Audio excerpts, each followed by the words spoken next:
गुलाबगंज एक छोटा सा कस्बा था, जहाँ की गलियां अक्सर किसी न किसी नई घटना की गवाह बनती रहती थी। यहाँ के लोग सीधे साधे और सच्चे दिल के थे, लेकिन इसी कस्बे में दो ऐसे दोस्त रहते थे जिनकी जोड़ी पूरे इलाके में मशहूर थी। बंटी और पिंकी। बंटी और पिंकी दोनों ही 14 वर्ष के थे और उनकी जासूसी की लगन किसी पेशेवर जासूस से कम नहीं थी।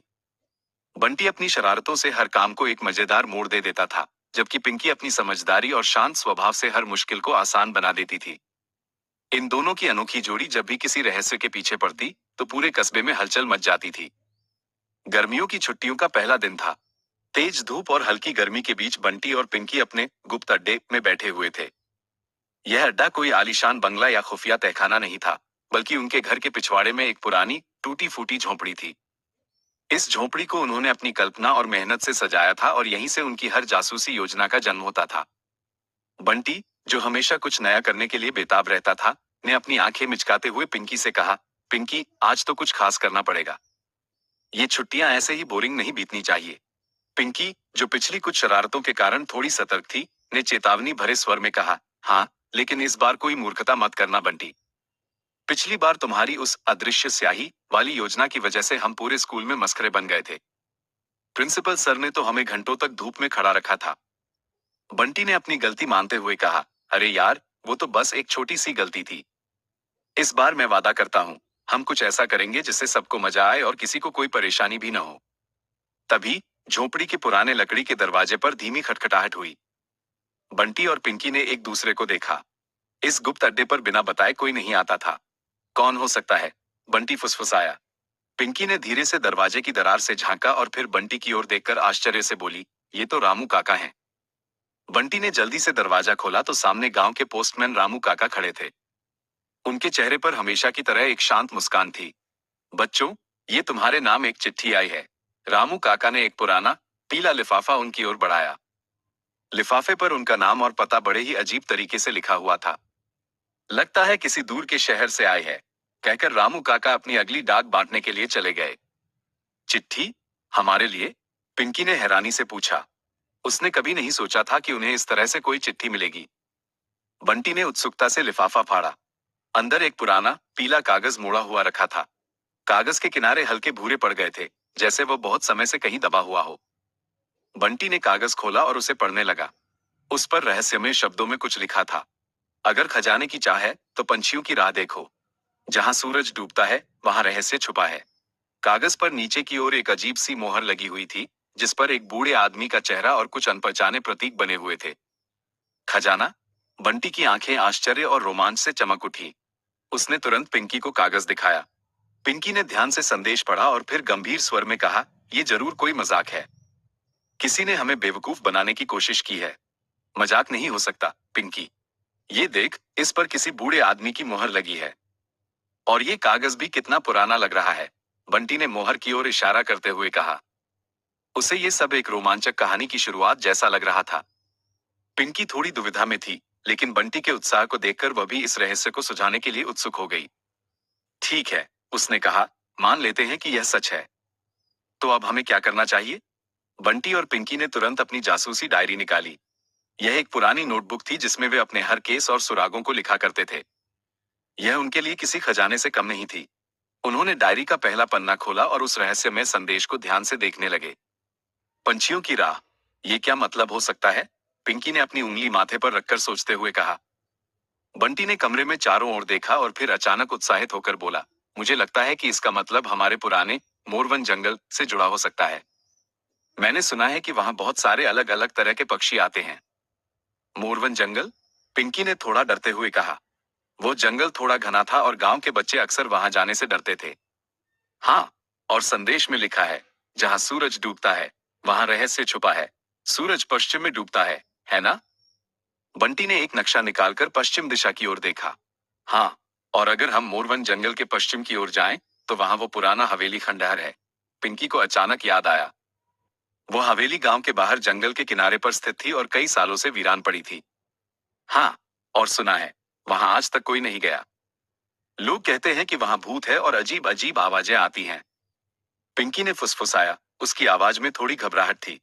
बंटी ने पिंकी के कंधे पर हाथ रखा और आत्मविश्वास से कहा, भूत वूत कुछ नहीं होता, पिंकी। ये सब लोगों की बनाई हुई बातें हैं। असली रहस्य तो उस खजाने का है। चल, आज रात हम वहीं चलते हैं और देखते हैं कि वहां क्या है। पिंकी थोड़ी डरी हुई थी, लेकिन वह बंटी को अकेला नहीं छोड़ना चाहती थी। ठीक है, उसने कहा, लेकिन हम बहुत सावधानी से जाएंगे। रात का समय हो चुका था। आसमान में तारे टिमटिमा रहे थे और गांव में शांति छाई हुई थी। बंटी और पिंकी ने अपनी तैयारी शुरू कर दी। उन्होंने दो छोटी टॉर्चें ली, एक मजबूत रस्सी, कुछ खाने का सामान और बंटी का पुराना मैग्नीफाइंग ग्लास साथ रख लिया। पिंकी ने अपनी जेब में कुछ पत्थर भी रख लिए, ताकि अगर कोई जंगली जानवर मिले तो वे उनका इस्तेमाल कर सकें। बंटी, अगर कुछ गड़बड़ हुई तो हम तुरंत भाग जाएंगे। कोई बहादुरी दिखाने की जरूरत नहीं है, पिंकी ने डरते हुए कहा। बंटी ने अपनी छाती फुलाई और आत्मविश्वास से कहा, डर मत पिंकी। हम जासूस हैं। हमें किसी से डरने की जरूरत नहीं। हम हर खतरे का सामना करेंगे और उस खजाने को ढूंढ कर ही दम लेंगे। वे दोनों धीरे धीरे अपने घर से निकले और मोरवन जंगल की ओर बढ़ने लगे। रात के अंधेरे में जंगल और भी डरावना लग रहा था। पेड़ों की पत्तियां हवा में सरसरा रही थी और दूर से किसी जानवर की आवाज सुनाई दे रही थी। पिंकी बार बार पीछे मुड़कर देख रही थी, जबकि बंटी अपनी टॉर्च की रोशनी में आगे का रास्ता देख रहा था। काफी देर तक चलने के बाद उन्हें दूर से एक धुंधली सी आकृति दिखाई दी। वो देख, हवेली। बंटी ने उंगली से इशारा किया। पुरानी हवेली एक डरावनी और टूटी फूटी इमारत थी। उसकी दीवारें काई से ढकी हुई थी और खिड़कियां टूटी हुई थी, जिनसे अंधेरा झांक रहा था। हवेली के चारों ओर अजीब सी शांति छाई हुई थी, जो और भी भयावह लग रही थी। पिंकी, टॉर्च जलाओ, बंटी ने फुसफुसाकर कहा। दोनों ने अपनी टॉर्चें जलाईं और धीरे धीरे हवेली के अंदर दाखिल हुए। हवेली के अंदर धूल और मकड़ी के जाले हर जगह फैले हुए थे। सीढ़ियों पर कदम रखते ही चरमराहट की आवाज आई और हवा की सरसराहट से ही रोंगटे खड़े हो रहे थे। यहाँ तो कुछ भी नहीं है, बस पुरानी और टूटी हुई चीजें हैं, पिंकी ने धीरे से कहा, उसकी आवाज में निराशा थी। रुक, ये देख। बंटी ने अपनी टॉर्च की रोशनी एक कोने में डाली। फर्श पर धूल से सनी हुई एक पुरानी तिजोरी पड़ी हुई थी। उस पर जंग लग चुकी थी, लेकिन ताले का निशान साफ दिखाई दे रहा था। ये तिजोरी जरूर किसी रहस्य को छुपा रही है, बंटी ने उत्साहित होकर कहा। वो तुरंत तिजोरी के पास गया और उसे खटखटाया, लेकिन ताला अपनी जगह पर मजबूती से बंद था। कहीं इसके लिए कोई खास चाबी तो नहीं चाहिए? पिंकी ने अंदाजा लगाया। चाबी? ओह, याद है वो बूढ़े बाबा ने क्या कहा था? बंटी को अचानक कुछ याद आया। वो गांव के सबसे बुजुर्ग व्यक्ति रामलाल बाबा की बात कर रहा था, जिन्होंने कई बार हवेली के खजाने की कहानियां सुनाई थी।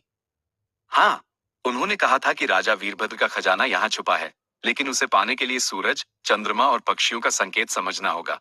पिंकी ने भी बाबा की बातें याद की। सूरज और पक्षी, वही तो हमें चिट्ठी में लिखा था, बंटी ने कहा। लेकिन बाबा ने चाबी के बारे में कुछ नहीं बताया। शायद हमें उनसे ही पूछना चाहिए, पिंकी ने सुझाव दिया। उन्हें इस हवेली और खजाने के बारे में जरूर कुछ पता होगा। अगले दिन सुबह बंटी और पिंकी रामलाल बाबा के घर पहुंचे। बाबा अपनी पुरानी चारपाई पर बैठे धूप सेक रहे थे। अरे बच्चों, क्या बात है? सुबह सुबह कैसे आना हुआ? बाबा ने अपनी कमजोर आंखों से उन्हें देखते हुए पूछा। बाबा, हमें मोरवन हवेली के खजाने के बारे में बताइए, बंटी ने उत्सुकता से पूछा। बाबा की आंखें आश्चर्य से चौड़ी हो गईं। उन्होंने बंटी और पिंकी को ध्यान से देखा और फिर एक लंबी सांस ली। खजाना? बच्चों, वो हवेली कोई आम जगह नहीं है। वहां राजा वीरभद्र का खजाना छुपा है, लेकिन उसे पाने के लिए सूरज, चंद्रमा और पक्षियों का संकेत समझना होगा। ये खजाना सदियों पुराना है और इसकी रक्षा कई रहस्यमय शक्तियों द्वारा की जाती है। सूरज और पक्षी, हमें एक चिट्ठी मिली थी जिसमें इन्हीं संकेतों का जिक्र था, पिंकी ने उत्साहित होकर कहा और बाबा को वह पीला कागज दिखाया। बाबा ने कागज को ध्यान से पढ़ा और मोहर को देखकर गंभीर हो गए। ये तो बहुत पुरानी मोहर है। लगता है कि किसी ने तुम्हें सही रास्ता दिखाया है। लेकिन बाबा, उस तिजोरी की चाबी कहाँ है? बंटी ने अधीर होकर पूछा। बाबा ने एक लंबी सांस ली और कहा, चाबी तो पुराने कुएं में छुपी है, लेकिन वहां जाना आसान नहीं है। वो कुआं हवेली के पीछे एक वीरान जगह पर है और बहुत गहरा है। कई सालों से उसका इस्तेमाल नहीं हुआ है। बंटी और पिंकी अब उस पुराने कुएं की खोज में निकल पड़े। बाबा ने उन्हें कुएं की सही जगह के बारे में बताया था। ये कुआं गांव के बाहरी हिस्से में एक वीरान इलाके में था, जहां झाड़ियां और जंगली घास उगी हुई थी। बंटी, ये कुआं तो काफी गहरा लगता है, पिंकी ने कुएं के मुहाने पर झांकते हुए डरते हुए कहा। कुएं के अंदर अंधेरा था और पानी की हल्की आवाज सुनाई दे रही थी। हमारे पास रस्सी है, तू मुझे पकड़कर नीचे जाने दे। मैं देखूंगा कि अंदर क्या है, बंटी ने हिम्मत दिखाते हुए कहा। उसने रस्सी का एक सिरा एक मजबूत पेड़ से बांधा और दूसरा सिरा अपने कमर में लपेट लिया। सावधान रहना, बंटी, पिंकी ने चिंता भरे स्वर में कहा। बंटी धीरे धीरे कुएं में उतरने लगा। नीचे अंधेरा और भी गहरा होता जा रहा था। उसे थोड़ी ठंडक महसूस हुई और पानी की नमी भी आने लगी। अचानक उसकी टॉर्च की रोशनी में उसे कुछ चमकती हुई चीज दिखाई दी। वो उस चीज के पास पहुंचा और उसे उठाया। यह एक पुरानी लोहे की चाबी थी, जिस पर कुछ अजीब नकाशे बने हुए थे। पिंकी, मुझे कुछ मिल रहा है, बंटी ने खुशी से चिल्लाया। यह ये तो एक चाबी है, शायद तिजोरी की चाबी। पिंकी की खुशी का ठिकाना नहीं रहा। उसने जल्दी से रस्सी खींची और बंटी को ऊपर चढ़ने में मदद की। ये जरूर तिजोरी की चाबी है, पिंकी ने चाबी को ध्यान से देखते हुए कहा। अब बंटी और पिंकी बिना देर किए दोबारा हवेली पहुंचे। उनके हाथों में वो चाबी थी जो सदियों से एक रहस्य को छुपाए हुए थी। अब तिजोरी खुलेगी, बंटी ने जोश से कहा और चाबी को तिजोरी के ताले में डाला। चाबी थोड़ी मुश्किल से घूमी, लेकिन फिर एक खट की आवाज आई और ताला खुल गया। बंटी ने धीरे धीरे तिजोरी का भारी ढक्कन खोला। अंदर जो था उसे देखकर उनकी आंखें चौंधिया गईं। तिजोरी में सोने के सिक्के, चांदी के गहने और बहुमूल्य रत्नों से भरा एक पुराना संदूक रखा हुआ था। हीरे, पन्ने और नीलम जगमगा रहे थे। ये सचमुच एक खजाना था, जैसा कि उन्होंने कहानियों में सुना था। ओहो, ये तो सचमुच खजाना है, बंटी ने चहकते हुए कहा। उसकी आंखें चमक रही थी। पिंकी ने खजाने को ध्यान से देखा और फिर गंभीरता से कहा, पर बंटी, ये खजाना हमारा नहीं है। ये राजा वीरभद्र का है, जो सदियों पहले यहाँ राज करते थे। बंटी थोड़ी देर के लिए खजाने की चमक में खो गया, लेकिन फिर पिंकी की बात सुनकर उसे एहसास हुआ कि वह सही कह रही है। हम सही कह रही हो, ये खजाना हमारा नहीं है। हमें इसे सरकार को सौंप देना चाहिए। बंटी और पिंकी ने तुरंत गांव के सरपंच को पूरा मामला बताया। सरपंच उनकी ईमानदारी और बहादुरी सुनकर बहुत खुश हुए। उन्होंने तुरंत प्रशासन को सूचित किया और खजाने को सुरक्षित रूप से सरकारी खजाने में जमा करवा दिया गया। पूरे गांव में बंटी और पिंकी की ईमानदारी की सराहना हुई। उन्हें गुलाबगंज के शरारती जासूस के रूप में जाना जाता था, लेकिन अब वे पूरे गांव के हीरो बन चुके थे। लोगों ने उनकी ईमानदारी और जिम्मेदारी की खूब तारीफ की। एक शाम अपने गुप्त अड्डे पर बैठे हुए पिंकी ने गर्व से कहा, बंटी, हमने सच में कुछ बड़ा कर दिखाया। खजाना ढूंढना तो रोमांचक था ही, लेकिन उसे सही हाथों में पहुंचाना उससे भी ज्यादा अच्छा लगा। बंटी ने हंसते हुए कहा, हाँ, लेकिन अगली बार थोड़ा आसान केस लेगी तो अच्छा होगा। इतना भाग दौड़ और डर मुझे थोड़ा थका गया। गांव में अब बंटी और पिंकी की जासूसी कहानियां हर बच्चे की जुबान पर थी। उन्होंने न केवल एक खोए हुए खजाने को ढूंढा था, बल्कि अपनी ईमानदारी और दोस्ती की एक मिसाल भी कायम की थी। पिंकी ने बंटी की ओर देखकर मुस्कुराते हुए कहा, खजाना तो मिला, लेकिन सबसे बड़ा खजाना तो हमारी ईमानदारी और दोस्ती है ना?